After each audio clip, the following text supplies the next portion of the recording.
Bengaluru Ragigudda metro ಸ್ಟೇಷನಲ್ಲಿ 16 ಗಂಟೆ duty ಮಾಡ್ತಾ ಇದ್ದ ಒಬ್ಬ ಸೆಕ್ಯೂರಿಟಿ ಗಾರ್ಡ್ ಕಣ್ಮುಚ್ಕೊಂಡು ಮುಂದೆ ಪಾಸ್ ಆಗ್ತಾನೆ.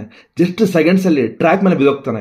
ಟ್ರ್ಯಾಕ್ ಮೇಲೆ ಬಿದ್ದಿದ ತಕ್ಷಣ ಜೀವ ಹೋಗೋ ಸಮಯದಲ್ಲಿ ಇನ್ನೊಬ್ಬ security guard emergency switch on ಮಾಡ್ತಾನೆ. ಟ್ರ್ಯಾಕ್ ಮೇಲೆ ಇನ್ನೊಂದು ಟ್ರೈನ್ ಬರ್ತಾ ಇರುತ್ತೆ. ಇಮಿಡಿಯೇಟಾಗಿ ಸ್ಟಾಪ್ ಆಗುತ್ತೆ. ಒಬ್ಬ ಪ್ಯಾಸೆಂಜರು ಆ ಗಾರ್ಡ್ನ ನೋಡ್ಬಿಟ್ಟು ಕೈ ಹಿಡ್ದು ಮೇಲೆ ಎತ್ತಾನೆ. ಇಲ್ಲಿ ಪ್ರಶ್ನೆ ಏನಂತ ಗೊತ್ತಾ, 16 ಗಂಟೆ ಡ್ಯೂಟಿ ಹೆಂಗ್ ಮಾಡೋಕ್ಕಾಗುತ್ತೆ?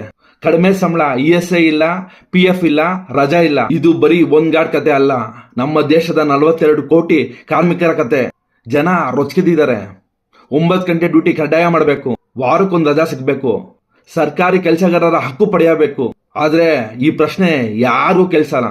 ಎಲೆಕ್ಷನ್ ಬಂತು ಅಂತ ಹೇಳಿದ್ರೆ ಕೋಟಿ ಕೋಟಿ ಖರ್ಚು ಮಾಡ್ತೀರಾ ಅಡ್ವರ್ಟೈಸ್ಮೆಂಟ್ಗೆ, ಆದ್ರೆ ಕಾರ್ಮಿಕರ ರೈಟ್ಸ್ ಬಂದ್ರೆ ಮಾತ್ರ ಆಗಲ್ಲ.